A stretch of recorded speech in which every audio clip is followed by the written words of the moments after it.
وہ ایک بدصورت لڑکی تھی، رنگت سیاہ تھی، ہونٹ موٹے تھے، بال کرلی اور الجھے ہوئے، ہاتھ اور پاؤں ابھرے ہوئے، آواز بیٹھی ہوئی، کندھے جھکے ہوئے، آنکھیں باہر کی طرف ابلی ہوئی، کمر اندر کی طرف دبی ہوئی اور ناک پکواڑے سی۔ اس کے چہرے کی جلد بھی اللہ معاف کرے گوبر کے اوبلے کی طرح کھردری اور لکیردار تھی۔ وہ کسی زاویے، کسی اینگل سے خوبصورت دکھائی نہیں دیتی تھی، لیکن وہ اس کے باوجود کمپنی کی کامیاب ترین سیلز گرل تھی۔ وہ نیو یارک کی ایک گروسری چین میں کام کرتی تھی۔ امریکہ میں اس چین کے سینکڑوں سٹور تھے۔ نیو یارک میں بڑا سٹور تھا اور وہ اس بڑے سٹور کی سیلز گرل تھی۔ کمپنی ہر مہینے عملے کی کارکردگی کا جائزہ لیتی تھی۔ وہ ہر جائزے میں پہلے نمبر پر آتی تھی۔ انتظامیہ اس کی کارکردگی پر حیران تھی۔ کمپنی کے صدر نے ایک دن اس سے کامیابی کا گر پوچھ لیا۔ یہ کمپنی کی سالانہ میٹنگ تھی۔ میٹنگ میں صرف ایگزیکٹوز اور ڈائریکٹرز شریک تھے۔ وہ کمپنی کی تاریخ کی واحد ملازمت تھی جسے ڈائریکٹرز اور ایگزیکٹوز نے اس اعلیٰ ترین میٹنگ میں شرکت کی دعوت دی تھی، اور اسے کمپنی کے پالیسی سازوں کے سامنے کامیابی کا گر پوچھا گیا۔ کمپنی کا صدر میٹنگ کو چیئر کر رہا تھا اور اس بدصورت لیکن کامیاب ترین سیلز گرل کے چہرے پر نظریں جمائے بیٹھا تھا۔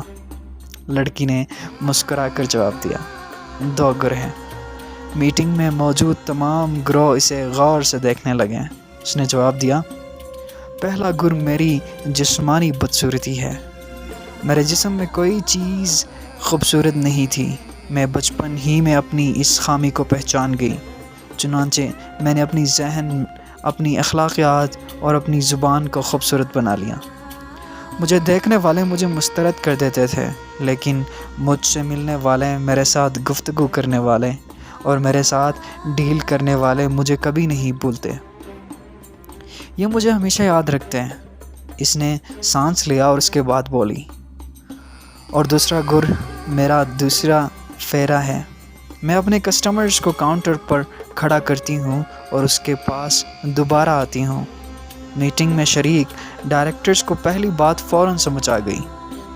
یہ جان گئے کہ کمپنی کی بدصورت ترین سیلز گرل اخلاقیات، گفتگو اور ڈیل میں خوبصورت ترین ہے، چنانچہ یہ اپنے لب و لہجے، انداز گفتگو اور مینرز کے ذریعے گاہکوں کو گرفت میں لے لیتی ہے۔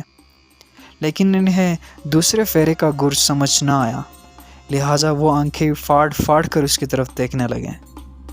خاتون مسکرائی اور نرم لہجے میں بولی، فرض کیجئے آپ میرے کسٹمر ہیں۔ آپ میرے کاؤنٹر پر 1 کلو گرام چینی لینے آتے ہیں۔ میں سٹور میں جاؤں گی، کلو گرام کے تھیلے میں ذرا سی چینی کم ڈالوں گی، یہ تھیلا گاہک کے سامنے لاؤں گی، اسے ترازو میں رکھوں گی، چینی کم ہوگی، میں وہ تھیلا اور گاہک وہاں چھوڑ کر سٹور میں جاؤں گی اور وہاں سے باقی چینی لے کر دوبارہ واپس آؤں گی۔ میری دوسری بار اندر جانے، واپس آنے اور تھوڑی سی چینی زیادہ ڈالنے سے گاہک کو اپنی اہمیت کا احساس ہوگا، وہ مجھ سے متاثر ہو جائے گا، چنانچہ وہ ہر بار ہمارے سٹور سے گروسری خریدنے آئے گا، وہ ہر بار مجھ سے سودا خریدنے کی کوشش بھی کرے گا۔ بورڈ آف ڈائریکٹرز کے لیے ایک عجیب گر تھا۔ ڈائریکٹرز سیلز نے کرسی پر پہلو بدلا اور اس سے مخاطب ہوا، لیکن ہمارے سٹور کی زیادہ تر مصنوعات پیکٹس میں ہوتی ہیں، آپ ان کا وزن نہیں کر سکتی۔ ملیہ مسکرائی اور پورے یقین سے بولی، سر، میں گاہک کی ٹوکری سے کوئی پیکٹ اٹھاتی ہوں، اس کا وزن کرتی ہوں، وہ پیکٹ اگر وزن میں کم ہو تو میں اس کی جگہ پورے وزن والا پیکٹ رکھ دیتی ہوں، اور اگر تمام پیکٹس کا وزن کم ہو تو میں ڈبے کھول کر اس پیکٹ کا وزن پورا کر دیتی ہوں۔ گاہک میری اس توجہ سے متاثر ہو جاتا ہے۔ ڈائریکٹر سیلز نے پوچھا، کیا دوسری سیلز گرل ایسا نہیں کرتی؟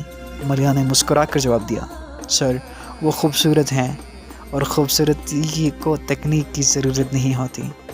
خوبصورت لوگ اپنے خوبصورت فگر، اپنی خوبصورت آنکھیں اپنے خوبصورت ہونٹوں، اپنے گوڑے رنگ، اپنے قد کانٹ اور اپنے خوبصورت ہاتھ پاؤں کو اپنی طاقت سمجھ لیتے ہیں۔